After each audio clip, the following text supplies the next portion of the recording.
auction the time now, that's a liability. So I gotta let the past free, let the past free, let the past free. You actually believe that you're the victim here? You actually believe that? You know, I had the FBI come to my dorm room, and they took my car, they took my credit cards, they took my computer, they took my television, and you weren't there. I had to get on a bus, book Mom into a Holiday Inn, and she had 3 suitcases with everything she owned in them. And she was going on and on and on about how it was an injustice, it was all political, it was all a travesty, there was no evidence, on and on and on. And you weren't there. She was shaking. Her whole body was shaking. And Annie is 6 months pregnant, and her 3-year-old son is crying, wondering why his grandfather is on all the freaking television channels. And she is so worried sick that her husband's not going to have a job in the morning, because suddenly everybody who has ever so much as met you, suddenly everyone who has anything to do with you, suddenly everybody is a suspect, because you are that toxic, Dad.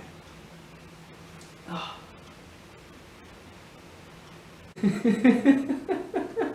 Oh man, that reminds me of a story.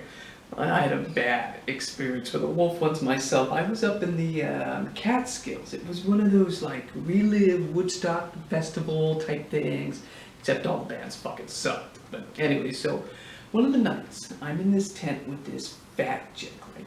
Kind of fat, but kind of cute, you know. So, but anyways, one of the nights she's snoring like a fucking bull. I cannot get any sleep to save my life, and all of a sudden I hear this water trickling outside.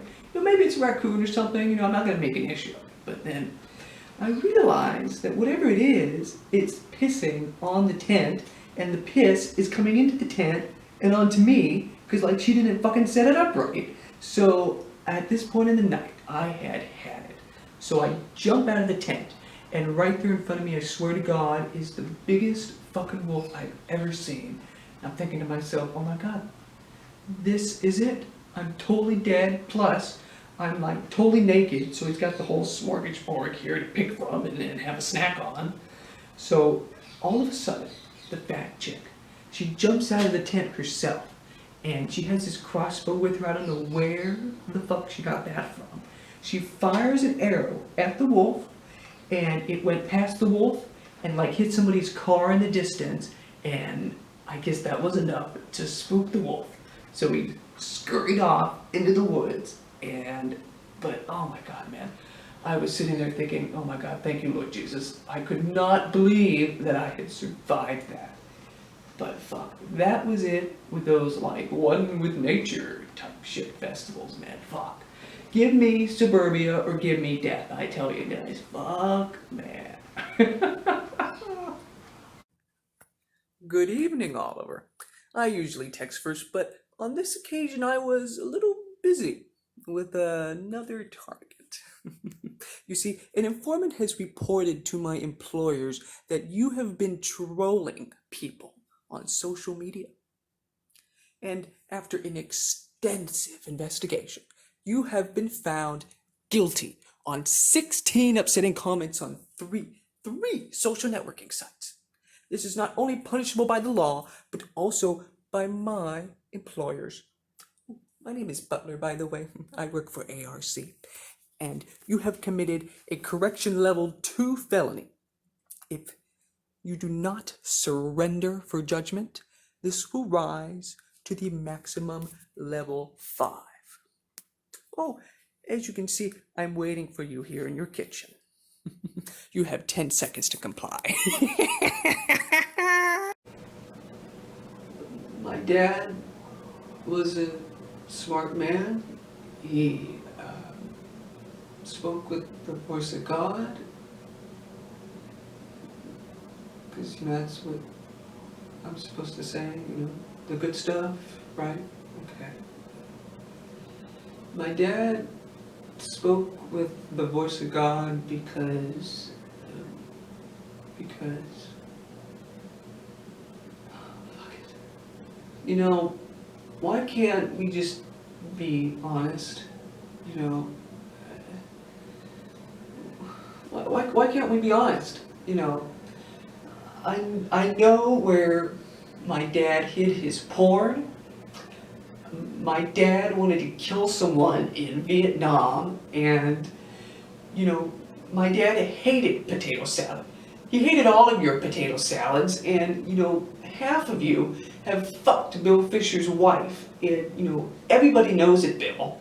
Everybody. And, you know, this is what my dad saw standing up here preaching every week. He saw lust, gluttony, and greed, and, you know, who wouldn't Jim Kettler kill for $1? And, you know, frickin' Ronnie Todd in the back there beats the shit out of his kids every Sunday, and comes here and pretends to get saved every Sunday, and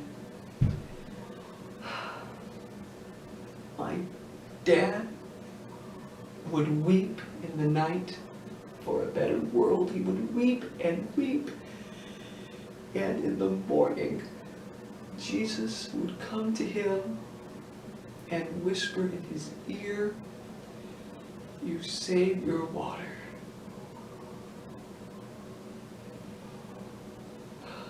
I'm sorry. I'm sorry. I think that's all I have to say. I'm sorry. Ugh. Who am I kidding? It's a terrible painting. It's completely lifeless. Ugh. For years I have yearned to create, and now I worry that my biggest fear has come true. That I have no talent. Ugh. Ugh. Even in this most darkest moment of my existence, as I let go of my lifelong dream, I can feel something. Yes. Yes. I am becoming, and I will become a critic. Oh, suddenly my life is purpose. Oh, to become a critic. Wow. Oh, if I can't feel torment, at least I can put torment onto others, right? Ooh, to wake up each morning using my God-given gift of pointing out flaws that other people might not even notice. Oh, to dole out my approval with such scarcity that anyone creative will yearn for the kind word from me. Oh my goodness. Thank you, Pops. If you hadn't pushed me to paint this monstrosity, I never, ever would have gotten to this point. Oh, everything I become, I owe to you. And by the way, you really gotta spruce this place up. It's a complete drab. Ew. Oh God, I love the sound of my own voice. Watch out, world. Anyone with fragile egos shall step aside. If you can guarantee the publisher certain elements, if you can guarantee that, then I can probably get you $1.5 million, which you probably also double in sales plus ancillary rights. So, but you gotta use real names. You just have to name the bold-faced names. In books, you gotta tell tales, and those tales have to be compelling. That's just the way it is. You know, there's a guy who sits outside my Starbucks, and he has like a Vietnam vet sign or something, and I give him a quarter every morning. But the only difference right now between you and him is that you have a story. You have one asset here. Write your story. And I can get you $1.5 million, and that's the floor. On the other hand, if you write about a girl from Bloodland who gets rich and then loses all the civil forfeiture, and listen to me, nobody's going to care about that. Not the publishers and not the readers. It's millions or nothing here. Go big or go home and live with your mother for the rest of your life. Okay? I'm just telling it to you straight. No, I'm fine. It's just, well,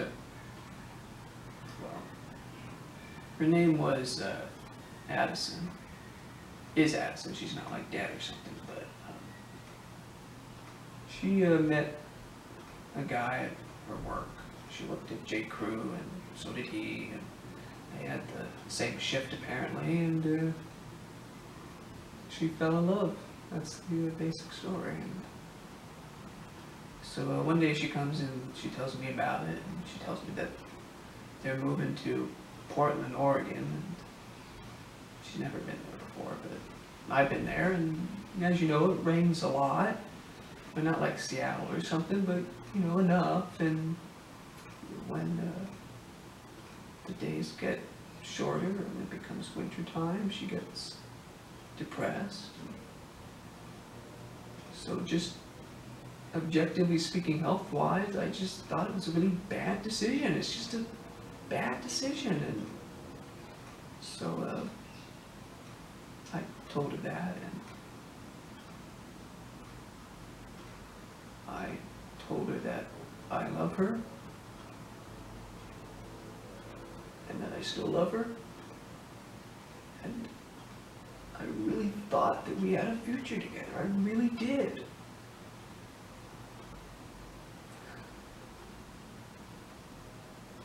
So I told her all that, and she told me thank you, and that she loved me too, in a way, in a certain way. Not the way she loved Van. That's the guy's name, Van. And she appreciated what I said about the rain and the winter, but it doesn't matter to her, As long as she's happy, as long as she's in love, she's gonna do whatever and go anywhere.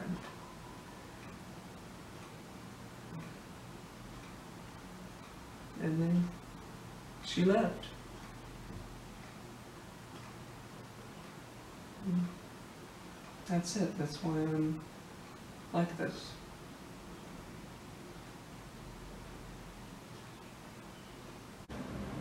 We are the last two survivors, you and me.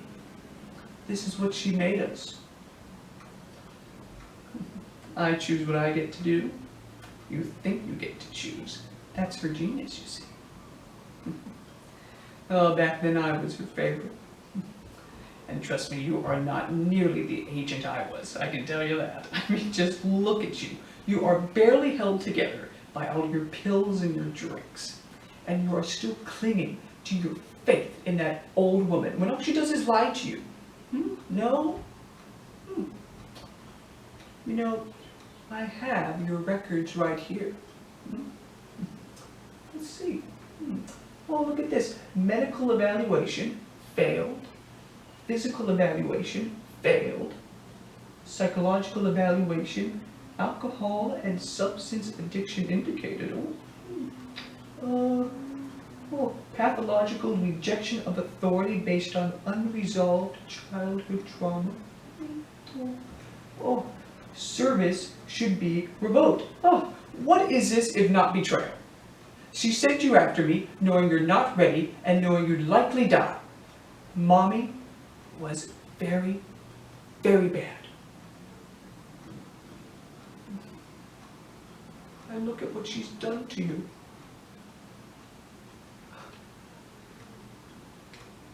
Your knees must be killing you. Holding up England, the Empire, MI6. You are living in a ruin, yet you just don't know it. Walk away like a searchlight, yeah. Like a searchlight, yeah. Can't spend the money, the fame, and the high life. It's all lies. Every day getting stronger.